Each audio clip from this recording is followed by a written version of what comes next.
Hello everyone, today I'm going to read to you a book called Curious Pearl Science Girl. Curious Pearl tinkers with simple machines.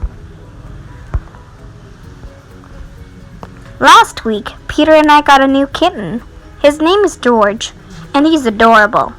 We were having a great time playing Chase the Mouse with him today, until Dad came in. "You two need to do your jobs now," he said. "I don't want to," Peter whined. "Come on," I said to Peter. "We'll make it fun." "Fun jobs?" Peter exclaimed. "Have you ever heard of fun jobs, George?" George made a cute little purring sound. "I didn't think so," Peter answered. Our first job was to pick up Peter's toys. They were all over the house.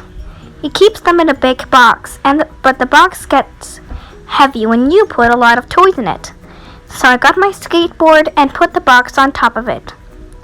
"Now we can roll the box around more easily," I said. "Are you telling me that the skateboard is a machine?" Peter asked. "The skateboard has wheels with axles. A wheel and axle is a simple machine. The axle is a rod that goes through the wheel. The axle allows the wheel to roll in place, and because the wheel is round, it doesn't take much force to move it." "What's force?" asked Peter. "Like Dad's forcing us to do jobs instead of play with George?" "A force is a push or pull," I said. "Force is how an object can be put into motion." I made a note in my science notebook. Big, heavy objects takes more force to move than small, light objects. You can push a toy car much more easily than a real car.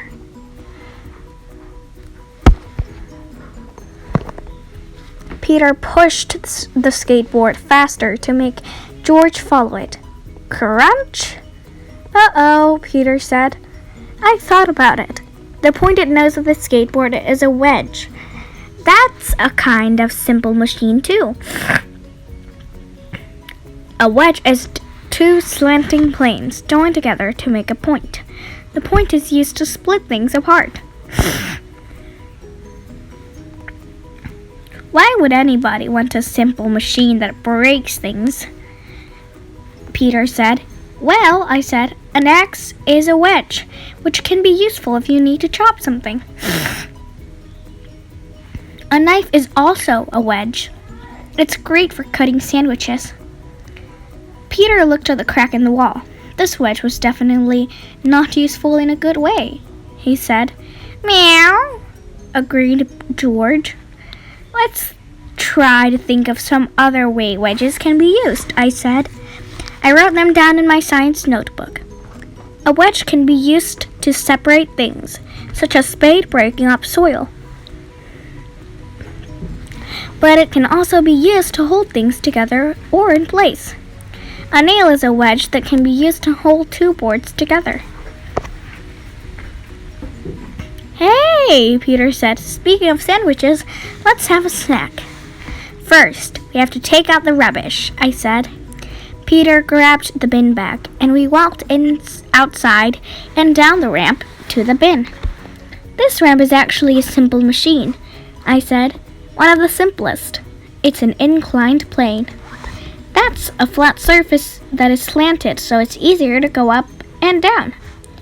"I get it," Peter said. "It would be hard to jump from up there to the ground. The inclined plane does help."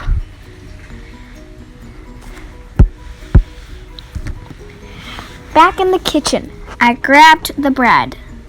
"Let's make that snack," I said.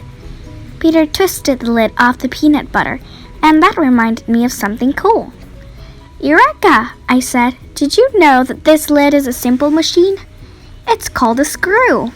"I know what a screw is," Peter said, "and that is not a screw." "Yes, it is," I said. "A screw is a narrow inclined plane that is wrapped around something round. The screw makes a lid that keeps the peanut butter from spilling. It also keeps it fresh." I drew a picture in my notebook to show him how it works. Screws can come in different forms. A screw can go into a wall or board, or it can be the lid of a jar. The lid's groove or plane twists in onto the jar. Peter bit into his sandwich. So every simple machine is a tool that has a special purpose? Peter said.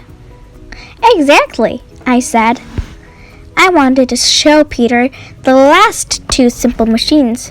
One is a pulley, it's a string or a rope, and a wheel. When you pull at one end, it lifts up the other end. I tie a string to a bucket and use a rolling pin as the wheel. Cool, said Peter. The wheel helps lift things. Other simple machine is a lever. The other simple machine is a lever. A lever is a bar that balances on a base called a fulcrum. When you use a lever, you apply force to one end. That force moves up in the opposite direction on the other end. The seesaw we play at the park is a lever, I told Peter. You would never be able to lift me that high in the air without the help of a lever. No way, said Peter as we giggled. Our last job is to feed George. Are you ready for some real fun with simple machines? Totally, said Peter. Peter and I made a plan to use some of the simple machines to feed George. We made an inclined plane out of the lid of his toy box. We made another inclined plane out of a folder. Let's use this ball in a racetrack, Peter said.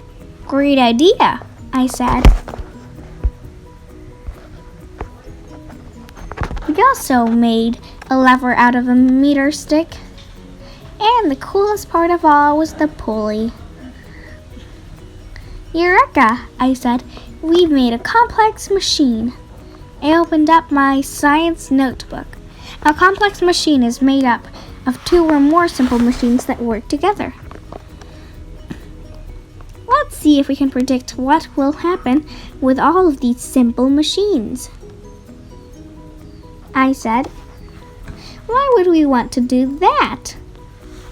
Peter asked. Because the whole reason simple machines are useful is because they change the strength or direction of a force.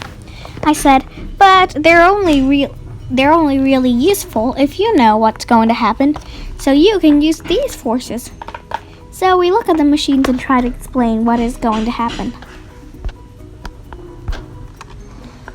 We went through all the machines we'd set up.